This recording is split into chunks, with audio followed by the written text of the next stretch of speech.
Hey guys, this is Vet.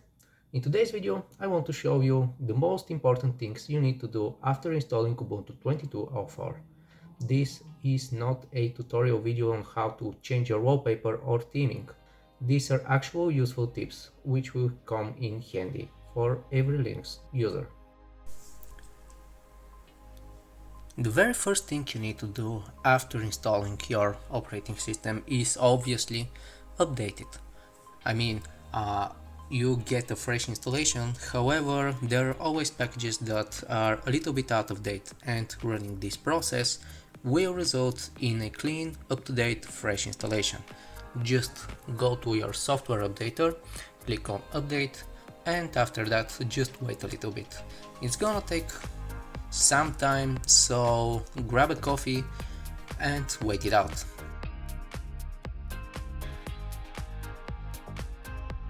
The next thing I want to talk about is getting some software, but with Ubuntu there is a little catch.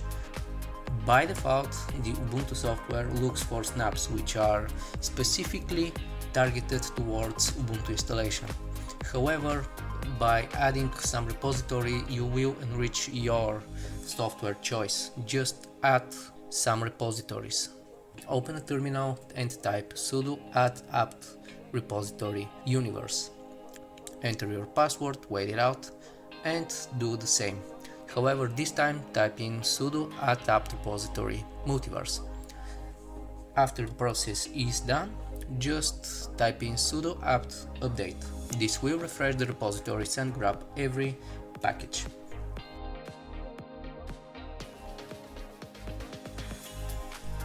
With that out of the way, the very next thing left to do is getting some actual software. There are a couple of ways to do this. So the first one is launch the Ubuntu software. You can search for any software you like, it's probably there, and it is provided as a snap package, so keep that in mind. You can see that I'm looking for VLC, GIMP, and they are provided as snap package. However, I will show you another way. Open up a terminal and type in sudo apt-get install -y, and after that the package name. This will grab the package as a dep, which is preferred over snaps, so we're going to use that instead of snaps.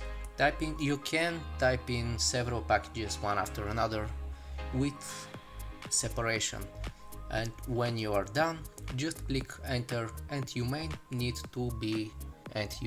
to enter your password. Another way to get software is through this website of the developer. In this case I will show you through Google Chrome. So go to Google Chrome, get it for Linux, save the file, click OK, wait it out for it to be downloaded, and it will appear in your downloads folder. Go to it. You may notice that if you double click by default it will open with Archivator program. Right click on it, select open with, and select software install. By doing this you will run the installer and the package will be installed on your system. Just wait it out a little bit. These are the three main ways to install software on your Ubuntu installation and basically every Linux distribution. The very next thing I want to talk about is preload. Now by default every program will load up through the SSD, and this may cause some delays. However, with preload, over time this daemon will learn which application you use the most and basically preload it into your RAM. At first it may seem that it doesn't do anything, however over time the machine will learn which app you are using and preload it into your RAM. Within a couple of hours or days you will notice a significant improvement in preloading applications. It is highly recommended to use it for much pleasanter experience.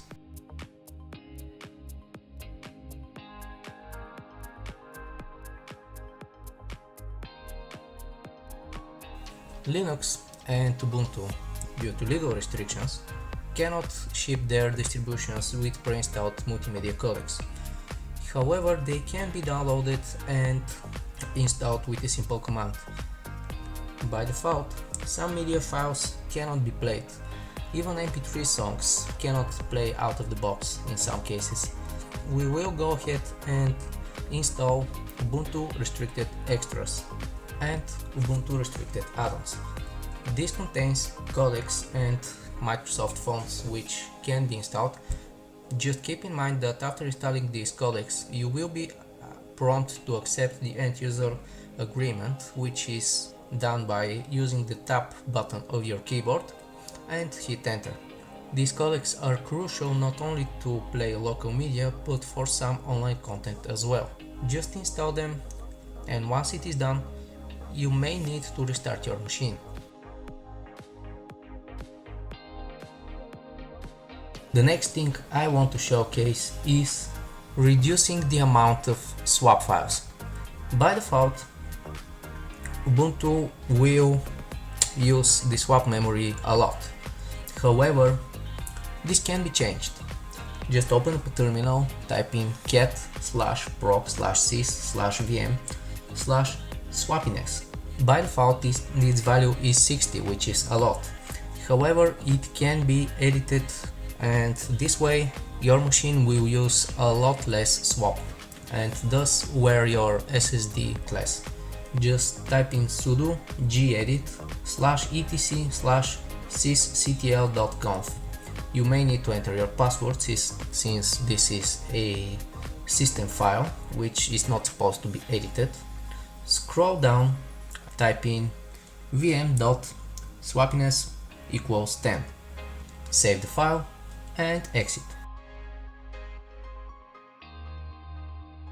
After editing the file, you can simply reboot your machine, and as you can see, when we type in cat/proc/sys/vm/swappiness, its value is 10, just as we edited the file.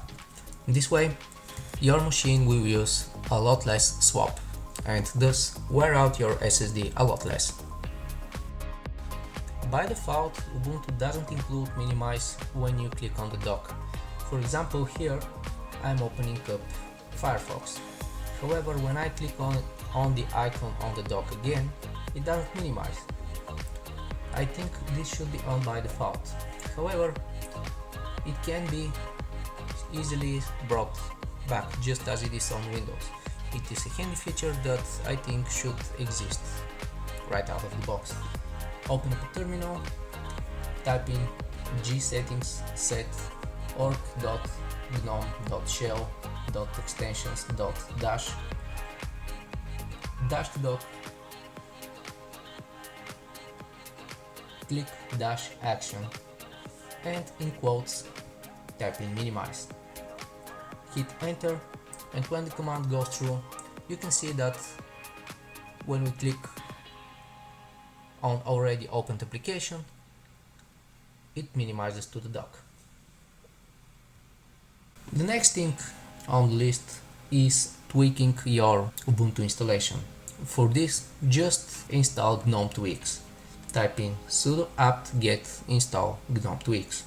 This gives you a ton of customization, from changing the appearance to fonts, changing the behavior of keyboard and mouse, startup applications, and customizing the top bar. You can even change the position of your minimize, maximize and close buttons. You can change the behavior of windows on double click, on triple click, and so on and so forth. And basically, it is a must-have for every Gnome installation.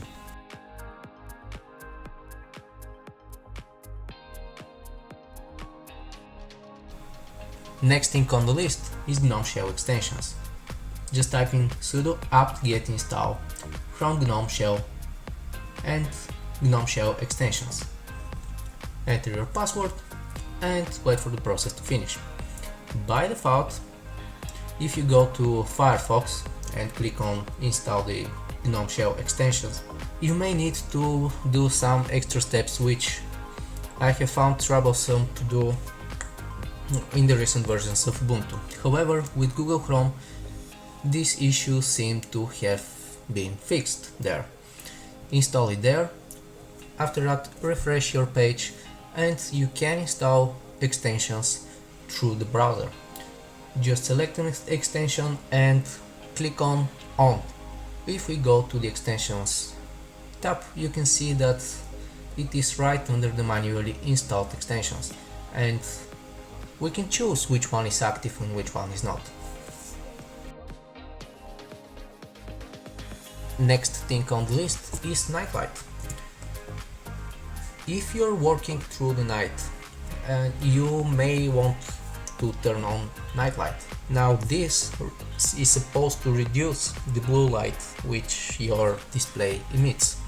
So activating it will greatly reduce the strain of your eyes.